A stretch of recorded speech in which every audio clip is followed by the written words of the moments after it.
안녕하세요. 고려대학교 수영입니다.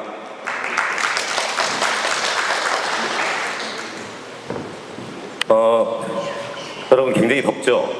그 블록체인을 공부하는 사람으로서 사실 이렇게 더운 날은 이게 태양을 분산화시킬 수 있어 얼마나 좋을까 이런 생각을 하는데 사실은 이 오프라인 것을 온라인으로 잡아오는 거는 굉장히 어려운 것 같아요. 예, 그게 가장 핵심적인 부분인데 사실 사람 같으면은 코인을 줘가지고 잡아올 수 있지만 태양은 통제가 안 되죠.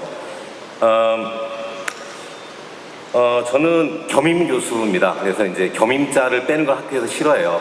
겸임 교수의 특징이 뭐냐면 저는 학교에서는 기술 투자를 원래 강의를 했었고 이번 학기부터는 블록체인과 투자를 강의를 합니다. 그리고 다른 일을 꼭 해야 돼요.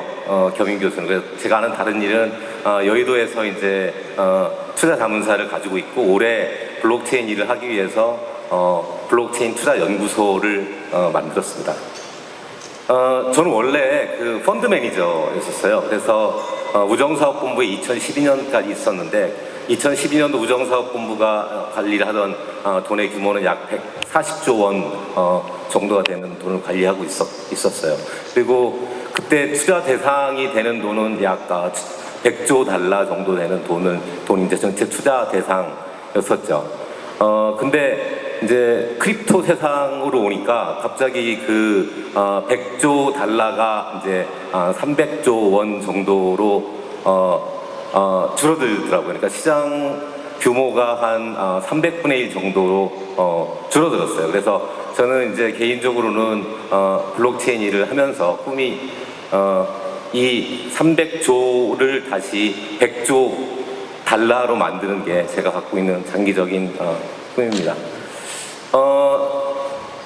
오늘은 이런 얘기를 하고 싶어요. 그래서 ICO 때문에 굉장히 많은 분들이 여기 계시고 그전에는 암호화폐 시장 때문에 많은 분들이 이쪽에 관심을 가졌었잖아요. 근데 암호화폐나 가상화폐 또는 ICO로 인한 왜곡이 좀 있어서 좀 더 큰 시각에서 블록체인을 보는 게 좋겠다라는 생각을 했습니다. 그래서 우리가 이제 암호화폐를 얘기할 때 항상 분권화라고 얘기를 하는데 저는 이제 분권화보다 지금 더 커다란 흐름, 큰 상위에 있는 흐름은 블록체인화라고 생각을 해요. 실제로 우리가 ICO를 보지만 ICO 프로젝트의 거의 반은 컨셉만 가지고 하는 겁니다. 그러니까 홈페이지는커녕 그냥 컨셉만 가지고 ICO를 하는 회사들이 많고 그러다 보니까 너무나 많은 것들이 망하죠. 또 그로 인해 가지고 굉장히 많은 부작용이 생기니까 정책 당국은 또 그로 인한 부작용의 역점이 둔 정책을 만드는 거예요. 그래서 그럼 실제로 그 블록체인 관련해서 지금 세상에서 벌어지고 있는 것이 무엇인지를 한번 살펴보자라고 하는 것이 제가 오늘 말씀드리고자 하는 가장 중요한 부분입니다. 그래서 거래소에서 굉장히 많은 분들이 왔기 때문에 첫 번째는 거래소에 대해서 얘기를 하겠고요. 그리고 세계에서 제일 큰 기업들은 블록체인 관련에 대해서 무엇을 하고 있고 그리고 다른 기업들은 무엇을 하고 있고 우리나라 기업들이 무엇을 하고 있는지 그리고 이제 이 꼭지에서의 마지막은 리버스 ICO라고 해가지고 그 중에서도 ICO를 하는 것은 무엇인지를 일단 살펴보겠습니다. 거래소 하면 오늘 여러분들이 얘기했지만 우리들이 제일 먼저 떠올리는 거는 해킹이잖아요. 거래소는 해킹이 제일 문제입니다. 그래서 이 문제를 해결하기 위한 길은 사실은 고객의 재산을 거래소에서 떼어놔가지고 보관하면 되지 않냐라고 해서 카스타디의 이슈가 있습니다. 그래서 지금 현재 거래소들은 고객의 자산을 콜드 월렛에 보관한다고 이제 얘기를 하죠. 그래서 콜드 월렛은 인터넷에서 떨어지기 때문에 안전하다라고 얘기를 하지만 여전히 내부 직원이 고객의 자산을 빼갈 수 있는 가능성이 여전히 열려 있습니다. 그렇기 때문에 이제 가장 많은 대안으로 얘기가 되고 있는 것이 P2P 거래소 얘기가 나오고 있는 거고 그리고 또는 가장 공신력 있는 제3자한테 맡기자라고 하는 얘기를 하고 있는데 사실은 커스터디랑 관련해가지고는 중대한 이슈가 거래의 편의성 면에서 볼 때는 P2P로 하면 할수록 불편해지는 것이고요. 그래가지고 중앙 집중화를 하면 할수록 센트럴라이제이션 하면은 고객의 재산이 안전하게 보호가 되지 않는 그런 딜레마가 있습니다. 그래서 센트럴라이제이션하고 디센트럴라이제이션의 코스트 베네핏을 따지는 것이 굉장히 어려운 부분인 것 같아요. 근데 만약에 앞서서 코인베네에서도 말씀을 하셨는데 정말 P2P 거래소가 된다면 우리들한테 좋은 것이냐에 대해서는 근본적인 문제가 있습니다. 그러니까 비탈릭 부테린은 중앙 집중식인 거래소는 다 지옥에 가서 불타서 없어져 버려라고 이제 얘기를 했고, 그리고 그 말이 절대로 이루어질 수 없는 거라고 이제 코인베네에서 말씀을 하셨는데 저도 그 의견에 전적으로 동의를 해요. 왜냐하면 지금 현재 속도로 과연 우리가 거래를 몇 건이나 할 수 있나요? 거래를 할 수 있을까요? 그리고 거래의 문제는, 속도의 문제는 기술이 지나면 발전하면 해결이 된다고 치더라도, 그러면 우리는 거래할 때 호가를 계속해서 바꾸잖아요. 거래가 안 되더라도 올렸다 내렸다 할 수 있는데, 그럼 P2P로 하면은 그걸 할 때마다 수수료가 발생이 되는 문제가 생기거든요. 근데 가장 중요한 문제는 뭐냐면은 내가 다빈치 코인을 사고 싶다. 그러면 P2P 방식에서는 또 어떻게 해야 되는 거죠? 내가 다빈치 코인을 사고 싶으면 그러면 여기서 소리를 질러야 되나요? 나 다빈치 코인 갖고 있는 사람 누구죠? 아니면 모든 SNS에 다니면서 나 다빈치 코인 사고 싶어 얘기를 해야 되나요? 어떻게 해야 되는 거예요? 반대로 팔고 싶어도 마찬가지죠. 그래서 인류의 역사가 처음에는 물물 교환을 하다가 시장이 생겼고, 시장에서 거래를 하는 것이 가장 편하다라고 하는 것이 입증이 된 것이잖아요. 그래서 시장에서 거래를 할 때라야만이 가장 파는 사람은 가장 비싸게 파는 거고, 사는 사람은 가장 싸게 살 수 있는 것이 시장인 것이거든요.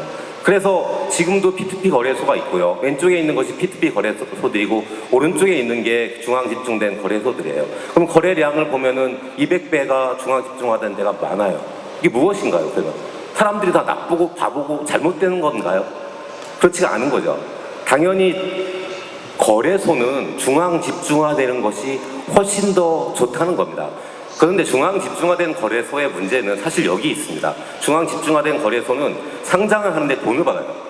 근데 이거 오늘 아무 분도 지금 거래소에서 여러분들이 발표를 했는데 상장을 어떻게 하는지에 대해서 저는 굉장히 많이 기대를 하고 왔는데 자기들의 상장 요건에 대해서는 하나도 얘기를 하지 않았어요. 사실은 다들 여기 오신 이유가 그것 때문 아닌가요? 그래서 정말 패널 세션을 지금이라도 앉아가지고 하고 싶어요. 당신들은 코인베너는 상장 기준이 뭔가요? 근데 중요한 거는 크고 거래량이 많은 거래소일수록 더욱더 많은 상장 비용을 요구합니다. 제가 처음 들었을 때는 연초? 작년 그랬을 때는 몇억 그랬다가 몇십억 그랬다가 요새는 뭐 30억, 50억, 뭐 100억이라는 얘기도 들었어요. 그러니까 이게 가장 결정적인 문제인데, 그러면 이것은 중앙 집중화로밖에는 해결이 안 되고 피할 수 없는 문제인가에 대해서 근본적인 회의가 있는 거죠. 그러니까 상장의 절차는 중앙 집중화가 되지 않아도 가능하다라고 하는 게 제 생각이에요. 그리고 그것이 만약에 이루어지지 않는다면 저는 그걸 사업으로 입증할 자신도 있습니다. 그래서 수수료 관련해 가지고는 중앙 집중화가 솔루션이 아니고 이거는 반드시 분권화가 디센트럴라이션이 돼야 된다라고 하는 겁니다. 그래서 거래소 관련해서 세 가지 문제가 있는데, 고객 자산의 보호는 거래의 편의성이랑 충돌하는 문제가 있다. 그렇지만은 거래 그 자체의 편리성을 위해서는 중앙 집중화가 반드시 필요하다. 그럼에도 불구하고 상장 절차, 상장 승인 과정은 중앙 집중화로 인한 폐해가 너무 크기 때문에 해결될 것이다 라고 하는 것이 이제 제 첫 번째 였었고요. 블록체인의 미래가 어떻게 될 것인지는 저도 잘 모르겠지만, 이럴 때는 이제 물어보죠. 우리가 잘 모를 때는 전문가들한테 물어보잖아요. 근데 기술 관련해서 세계 최고의 전문기관은 어디죠? 가트너. 네, 갑자기 까먹었어요. 가트너의 자료를 저도 수업할 때 굉장히 많이 활용을 해요. 근데 가트너가 보고 있는 건 지금 현재 블록체인 시장이 규모는 약 500조 정도 되는 것 같고, 2030년까지 3조 달러 정도로 간다고 봐요. 그래서 이제 제가 생각하는 꿈은 이게 이제 100조 달러로 만드는 건데, 100조 달러와 비교하면은 굉장히 그 작은 금액이긴 하지만 어쨌든 블록체인 기술에 대해서는 가트너에서도 굉장히 긍정적으로 보고 있다라고 하는 것이고요. ICO 통계는 여러분들 많이 봤을 거예요. ICO는 굉장히 빨리 증가하고 있고, 올해 5월달까지 ICO가 작년 전체 ICO 금액을 이미 증가한 속도로 굉장히 빨리 늘고 있습니다. 근데 여전히 10조 원이 안 되는 숫자이기 때문에 큰 의미는 없습니다. 제가 중요하게 보고 있는 건 뭐냐면 바로 이건데요. ICO가 처음 시작됐던 2016년에는 ICO 프로젝트의 거의 대부분은 다 메인넷을 개발하는 기술 개발 경쟁이 대부분을 차지하고 있었어요. 근데 지금 2년이 지났는데 지금은 기술 개발을 하고 있는 메인넷 개발은 전체 프로젝트의 약 4분의 1밖에 되지 않고 나머지는 아주 많은 여러 가지의 비즈니스 모델들을 다양한 업종에서 시험을 하고 있습니다. 이것이 제가 주목하고 있는 가장 커다란 변화죠. 기술이 아니고 이제는 확산이 되고 있다라고 하는 겁니다. 그래서 이게 2017년에 만든 자료하고 비교해도 올해 얼마나 다양한 블록체인 프로젝트들이 나타나고 있는지를 알 수가 있습니다.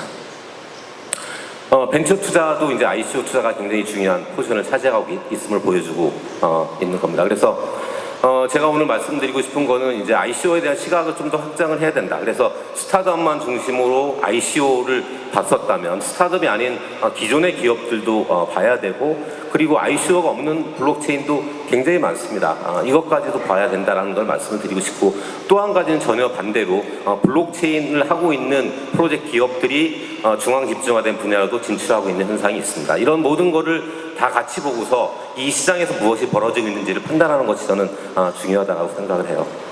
그래서 순서는 이제 세계에서 제일 큰 기업들부터 우리나라 기업들까지 어떻게 블록체인을 도입하고 있는지를 보려고 하는 거고요. 그리고 리버스 ICO라고 불리는 이제 ICO를 통해서 블록체인화하고 있는 것까지도 좀 분석을 해서 보도록 하겠습니다.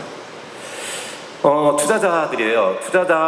아주 많은 투자는 아닌데, 이제 물론 VC 투자는 굉장히 활발하게 이루어지고 있습니다. 근데 이제 VC가 아닌 일반 기업에서 투자 1위는 소프트뱅크, 그 다음에 구글, 오버스탁, 시리뱅크, 골드만, 이런 순서로 투자들을 많이 하고 있습니다. 세계에서 제일 큰 기업 1, 2, 3, 4, 5위가 나와 있습니다.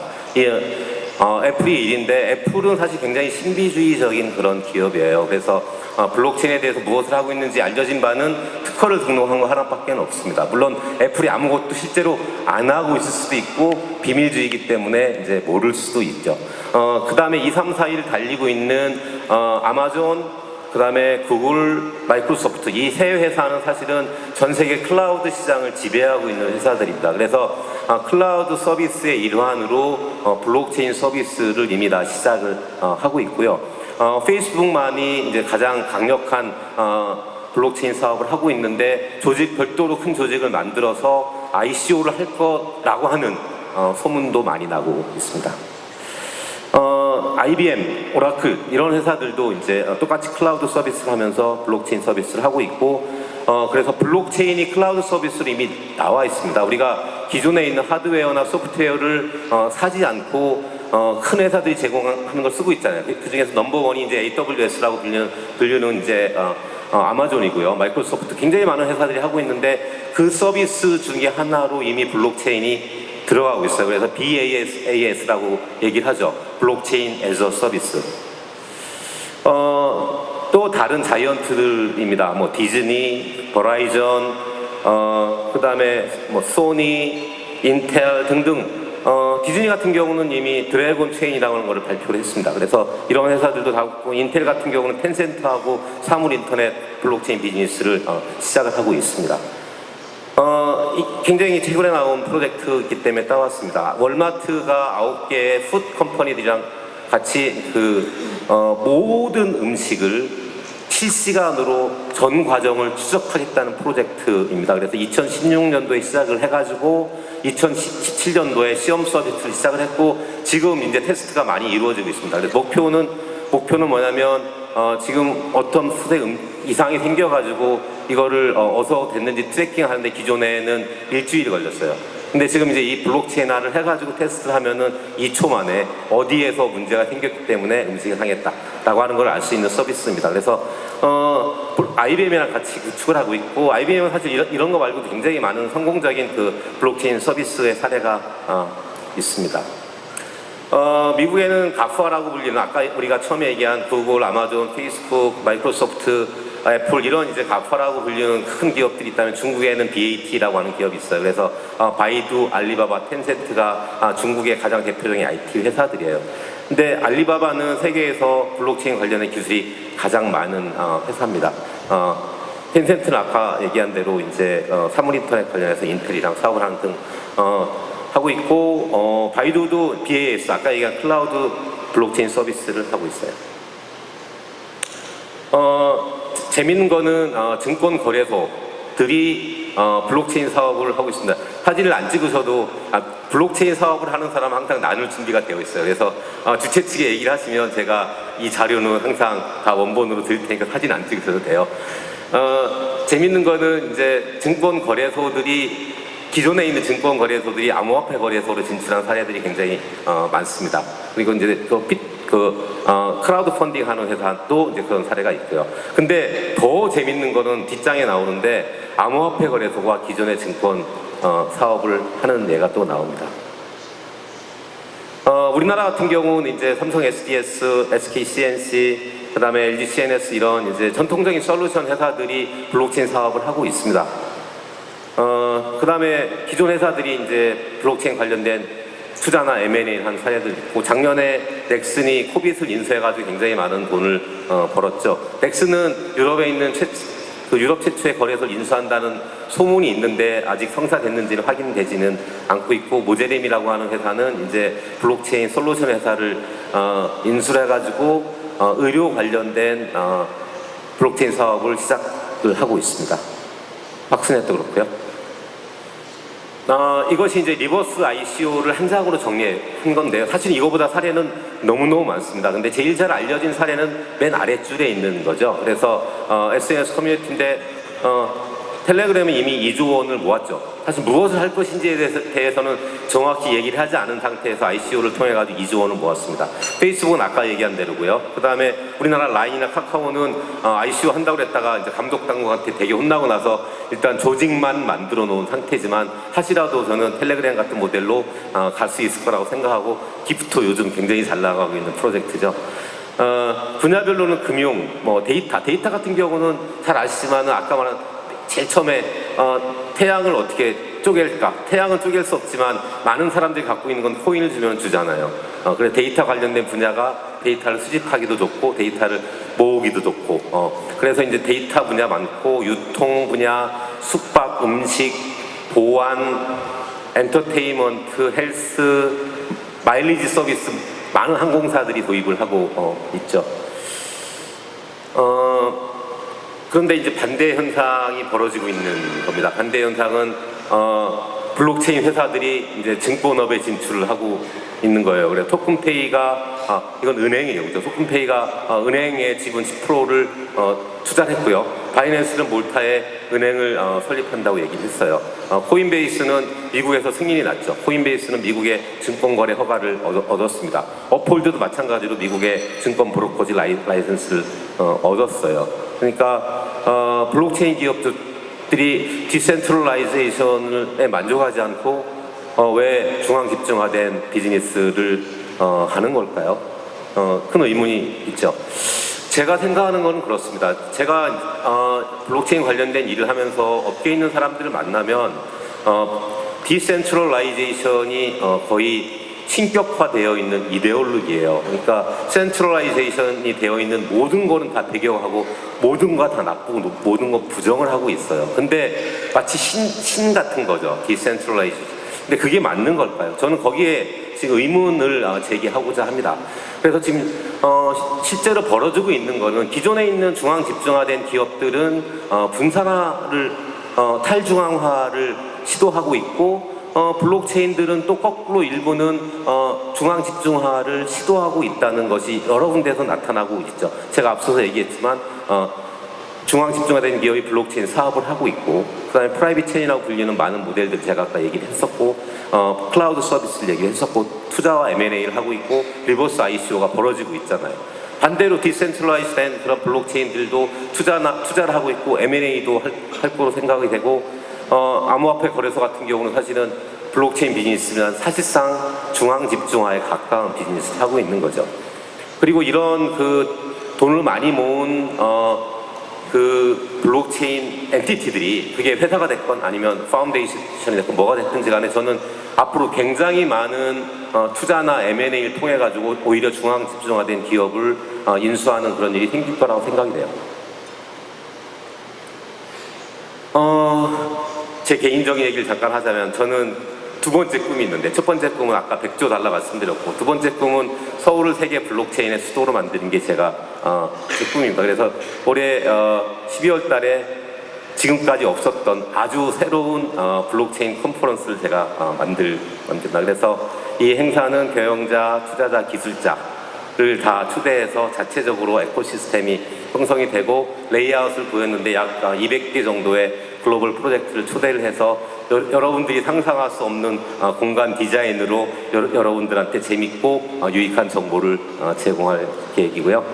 이미 저는 5월 24일날 굉장히 큰 행사를 성공적으로 개최를 했어요. 50개 정도의 프로젝트가 전 세계에서 와가지고 1000명 정도가 참여를 하셨습니다. 그래서 12월 달에 하는 행사의 첫째 날은 여기 많이들 계신데 투자자와 크립토 펀드와 익스체인지 데이고, 세컨 데이는 메인넷끼리의 컴피티션을 벌일 거고, 세 번째는 프로젝트 컴피티션을 벌일 예정이고요. 이와 더불어 고려대학교 PwC 함께 9월 달부터는 15주 동안의 블록체인 경영자 과정, 경영자를 위한 과정, 투자자를 위한 과정, 그리고 주 단위로 블록체인 세미나를 할 계획이 있습니다. PwC는 여러분들이 잘 아는 전 세계적인 회계 컨설팅 기관이고, 이 행사를 같이 할 예정입니다. 제가 오늘 여기 왜 있냐 하면, 저는 고진석 사장님으로 인한 인연이고요. 고진석 사장님은 제 수업에 5번 연속 출연한 유일한 사람입니다. 그래서 맨 처음 출연했을 때는 핀테크에 대해서 강의를 했었고, 그 이후에부터는 인공지능 분야의 전문가로서 강의를 하고 있어요. 그래서 저는 블록체인의 고진석 사장이 갖고 있는 인공지능에 관련된 많은 사례를 구축한 경험을 기술과 함께 녹여서 이 지구상에 없는 아주 새로운 그런 다빈치 메인넷이 탄생할 거를 간절히 기대를 하고 있습니다.